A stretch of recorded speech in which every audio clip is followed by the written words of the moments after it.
Hey guys, it is November. It is so beautiful out here. It is almost Thanksgiving, which is one of my favorite times of the year. I love to think about the people and the experiences I had that I'm so grateful for, and you're one of them. Thank you so much for not only listening to and watching my videos, but for implementing my ideas. Your messages to me are just so inspiring, so thank you. And as I begin to think about 2016, which is almost here, you know, it's the time of year where we start to think about New Year's resolutions and goals.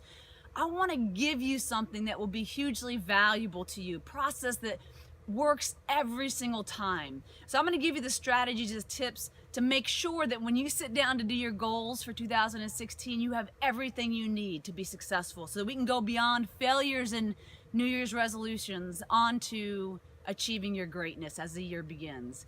Here's the number one most important critical element as you think about the goals that you want to achieve this year in 2016. Go for greatness. Don't go small, go big. Go after something that's really meaningful to you. I remember several years ago when I was sort of in this stuck space, I said, please, you know, my big goal was to get out and do speaking. I wanted to be out there. I just really wanted to be out there in front of crowds of people and delivering my message. And I had finally come back up on my message and I wanted to share it.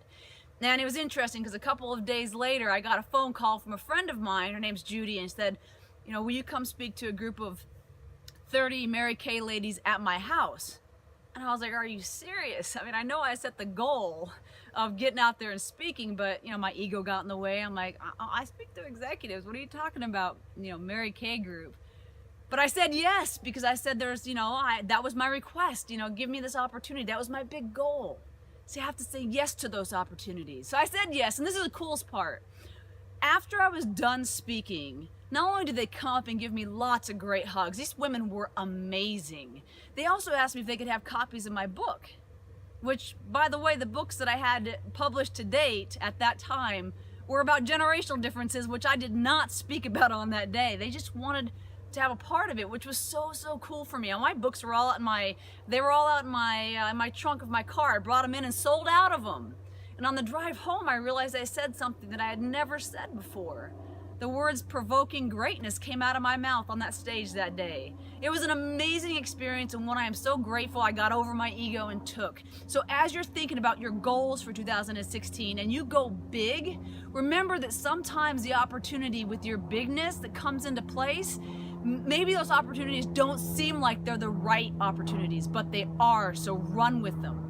All right, so here's the second most important critical step. Do not miss this step. Make sure that you stay with this until you've got it. Be very specific, tangible, and measurable with all of your goals always, particularly when you're thinking about 2016.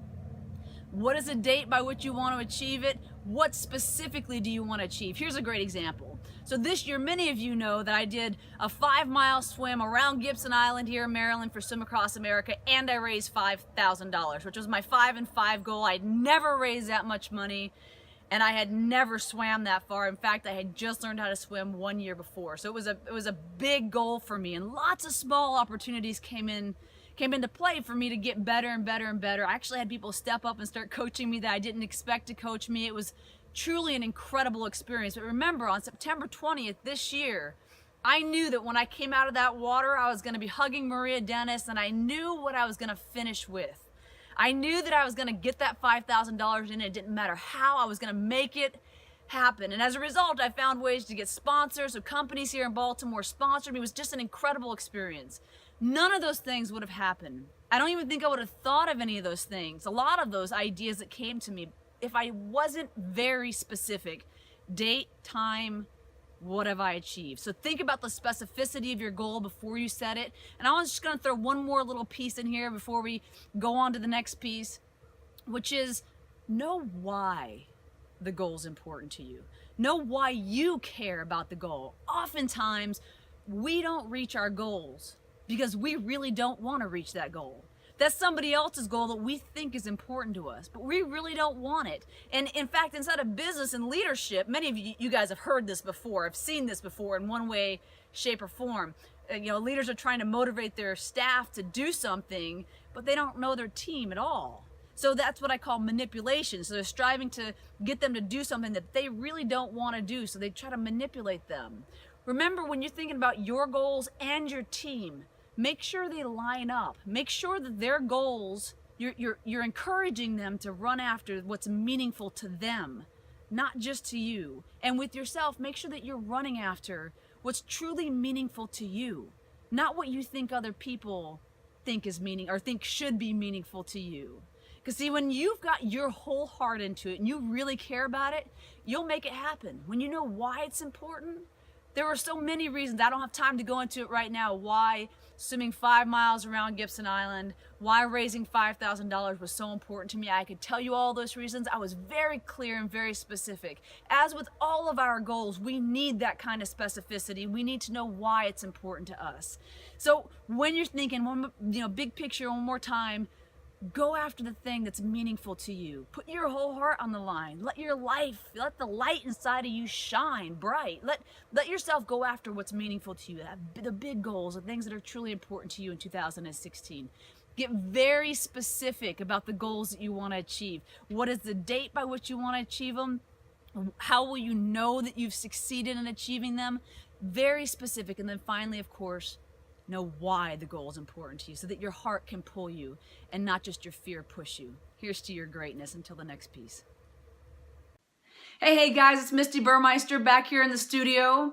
Now I know there's a portion of you out there who just watched the first part of the video and thought to yourself that either you're going to send this to somebody who doesn't quite know what they want yet, or you yourself, you have some ideas of the goals that you want to go after, but you're not really sure what your bigger goals are. Why, really? Why do you want to do the things that you want to do?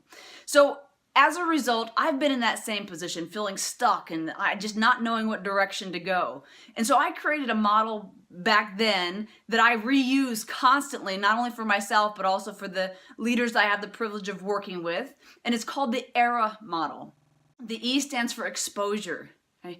If you don't know what you want to go after, expose yourself to people, to experiences that you wouldn't ordinarily end up around, particularly those people who are passionate, not because you need those same passions for yourself or because you believe in the same things or you're as excited about the same things as they are, but their sheer energy will provoke something in you that's great and that'll get you thinking in a brand new way.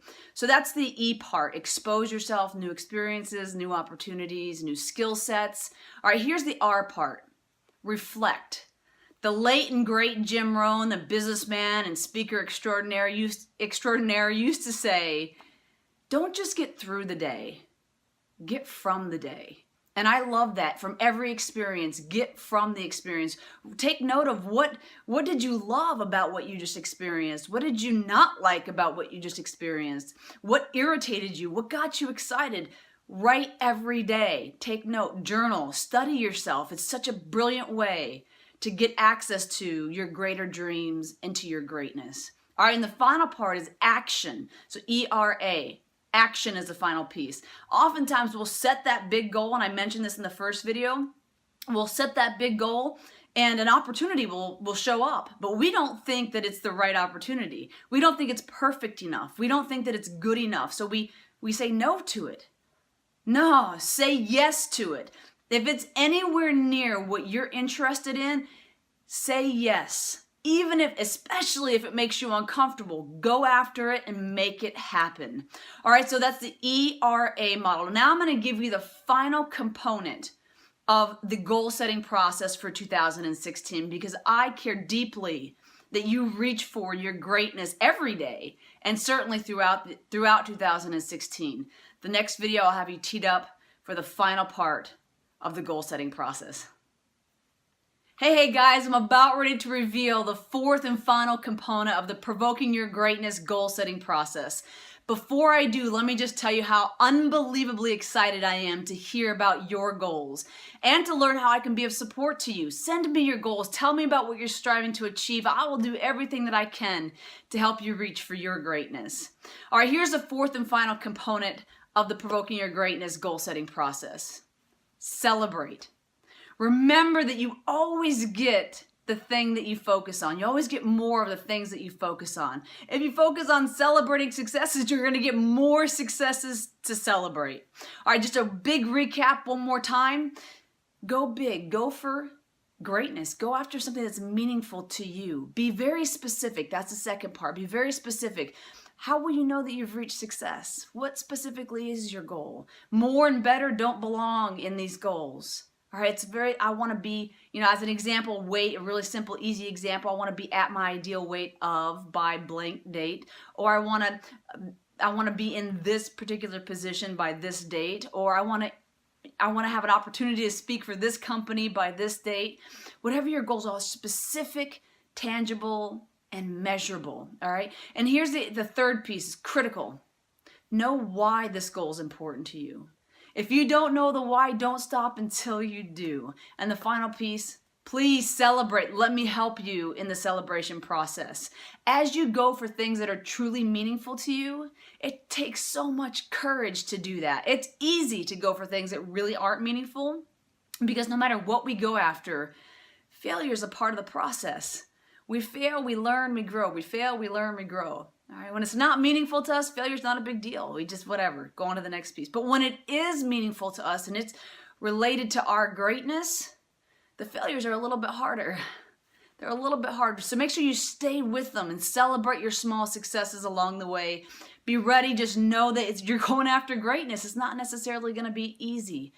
Go after it. I'm here to support you. I can hardly wait to watch you not only reach for your own greatness, but challenge others, provoke others into theirs. Have an awesome 2016.